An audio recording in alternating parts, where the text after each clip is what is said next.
11ನೇ ಪ್ರಶ್ನೆ, ದೂರ ಸಂವೇದಿ ತಂತ್ರಜ್ಞಾನವನ್ನು ಕುರಿತು ಬರೆಯಿರಿ.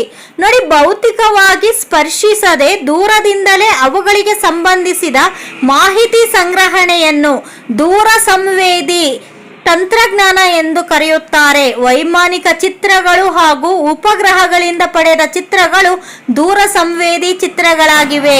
ದೂರ ಸಂವೇದಿ ತಂತ್ರಜ್ಞಾನದ ಉಪಯೋಗಗಳೇನು ಅನ್ನೋದನ್ನ ನೋಡೋಣ.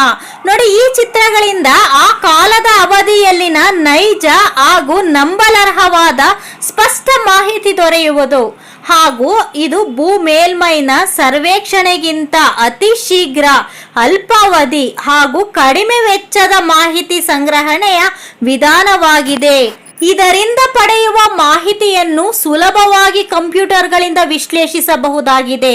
ಹವಾಮಾನದ ವೈಪರೀತ್ಯ ಹಾಗೂ ಭೂ ಮೇಲ್ಮೈ ಅಡಚಣೆಗಳಿದ್ದರೂ ದೂರ ಸಂವೇದಿ ಚಿತ್ರಗಳನ್ನು ಉಪಗ್ರಹಗಳಿಂದ ಪಡೆಯಬಹುದು.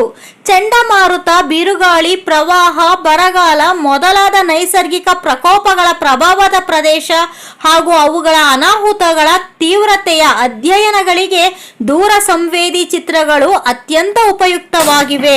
ಉಪಗ್ರಹ ಚಿತ್ರಗಳು ಭೂ ಬಳಕೆ, ಅರಣ್ಯ ಪ್ರದೇಶ, ಜಲರಾಶಿಗಳು, ವಸತಿ ಪ್ರದೇಶಗಳು, ಬೆಳೆಗಳ ಹಂಚಿಕೆ, ಭೂ ಸವೆತ, ಖನಿಜ ನಿಕ್ಷೇಪಗಳು ಹೀಗೆ ವಿವಿಧ ಬಗೆಯ ಪ್ರಾಕೃತಿಕ ಸಂಪನ್ಮೂಲಗಳ ವಿಶ್ಲೇಷಣೆಯಲ್ಲಿ ಅತ್ಯಂತ ಮಹತ್ತರವಾದದ್ದಾಗಿದೆ.